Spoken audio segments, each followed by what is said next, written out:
Hello, traders. FX Pip Collector here. Today is Monday, September 22nd. This is my PM recap for gold, and we are on the 1 hour time frame. So, anyways, gold just kept on pushing up. This thing is just cranking lately. I said this morning that I think this is a 1-2, and we're likely still in a wave 3 until we get a break of that wave 3. We're still in the wave 3. It did push down a little bit today, but even this shorter time frame structure right here, it didn't even break.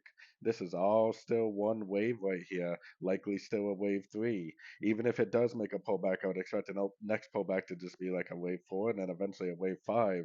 We're at the 300% on the daily, but like I was saying this morning, this thing could go to the 361.8 and beyond. So definitely still recommending longs. Like to see some bigger pullbacks than that to go long, but definitely looking for pullbacks to go long for the continuation of this uptrend. So anyways, don't forget to check out my website linked over here in the corner. And as always, thank you for watching and happy trading.